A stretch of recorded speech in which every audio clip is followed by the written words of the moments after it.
Hey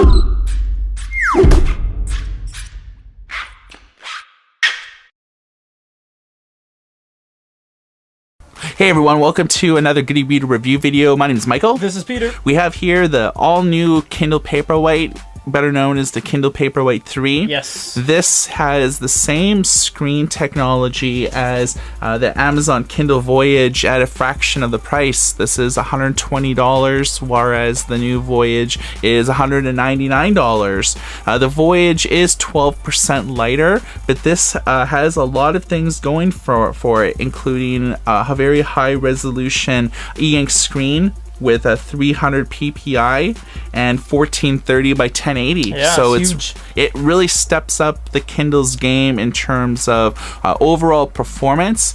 Let's take a look at the hardware. So the Kindle hasn't changed much from the last generation, and you can see the side-by-side in our comparison video. The back Amazon engraved logo is now no longer piano underneath all the letters. It is just plastic matte. Of course, Amazon still does not have any manual page turn buttons, so you're forced to use everything on the screen. It is not a flush screen and bezel. It is about 1 millimeter deep, unlike the Kindle Voyage. You have a power button, light indicator, and a micro USB port for transferring data. The front Kindle logo has become piano finish instead of the back now, whereas the old Amazon Kindle Paperwhite 2 was white. So this is the home screen for the all-new Kindle Paperwhite. As you can see here, that if you've ever used a Kindle before, modern Kindle, you'll notice that there's the home, back, glow light, shopping, search, and Goodreads option. Goodreads is a social book discovery network. You can form virtual book clubs. You can switch things between list view and cover view. You can create collections if you have a lot of books. There's an experimental web browser, and a future video will show you exactly how to use this. I love it. 7 generations of Kindles. Right. 3 Paperwhites later. Yeah. Experimental browser. So you have books that are on the cloud, which are books that you've purchased maybe on other e-readers, tablets, smartphones, and whatnot, but then aren't necessarily on the device. And you can toggle back and forth to choose what's actually on the storage. Yeah, so you can keep your e-reader nice and clean. Let's take a look at the reading experience. We have Sycamore Row by John Grisham. So page turns are to be expected, as expected, are very clean, refreshes every 6 to 10 pages kind of thing. We have different options here. We have text. This is probably the most go-to you're going to be going to because it is everything here. This is the size, margins, line spacing, and fonts. Back in the Paperwhite 2, Cecilia was the default font. Now we're sitting on Bookerly as the default font. Here's the differences between the two of these fonts.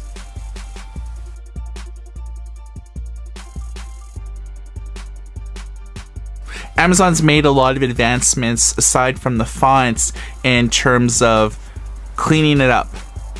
So you'll notice that there's a lot of new options here in terms of changing the size of the font, and everything is nice and readable. The high definition screen really stands out. So if you are someone that spends a lot of time on your Kindle and has had many Kindles or other e-readers in the past, you're going to get a tremendous reading experience from here. Of course, you can do all the little things that you can do on previous Kindles, such as highlight, take notes, make annotations, look words up in the dictionary. If you want to find out more about the book that you're reading, you can engage in X-ray. X-ray is a really cool feature. People, places, and things.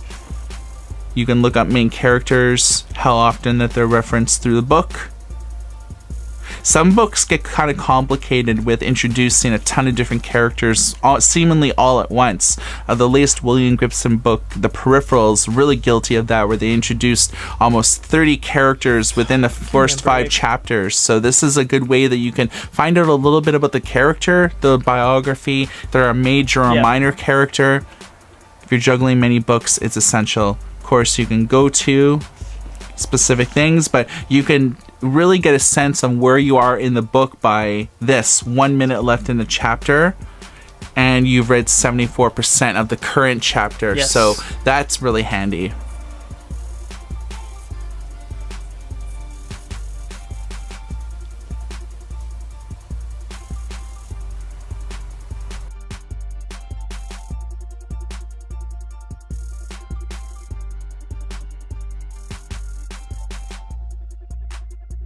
We know it's an e-reader, so you're meant to read books, but this handles PDFs rather well. So this is the Dungeons & Dragons Monsters Manual. We choose this because it has an even mix of shades, text, and pictures. So we're just going to do some pinch and zooms. You have to be very patient with it because pinch and zooming can take a while. You'll notice you have a mini map with a locator showing you where you are on the page. Once you let go, it is a very large PDF, so it takes about 3 or 4 seconds to fully render. You can see the grays are very nice, very crisp. The resolution on his claw is very nice, and you actually get long presses, which no other e-reader does without the use of a stylus. What you can do from here is all of the normal functions you can do in an e-reader, on an e-book, highlight, add note, even translation on any PDF. So that's tremendously valuable on the Amazon Kindle Paperwhite. Yeah, translations are important because you can convert one word or one phrase to another language entirely, which is very useful. So the PDF experience on the Kindle is satisfactory, but it's not great. If you're looking for a dedicated PDF reader, we recommend Sony Digital Paper or to invest in a tablet. E-readers are just not indicative of a great PDF experience when it comes to extensive PDFs. It's only for basic PDFs. Newspapers, magazines will not work. A rule of thumb is if it's very image heavy, then it's not, you're not going to get a great PDF experience, but if it's just written words, it's perfectly satisfactory. Amazon has made a lot of advancements with the Kindle Paperwhite 3, the all-new Kindle, etc., etc. They have basically just improved the screen technology itself. Most things are exactly the same. I think that this is a really good buy if you are a person that is invested in the Amazon ecosystem, whether you've had a previous Kindle or if you use the Kindle reading app on your smartphone, on your tablet, or on your computer. I think that Amazon does very well for itself. 75% of the US ebook market it controls, 95% of the ebook market in the UK. So people really love their Kindles, and this is a winner. For goodereader.com, my name is Michael. This is Peter. Everybody take care.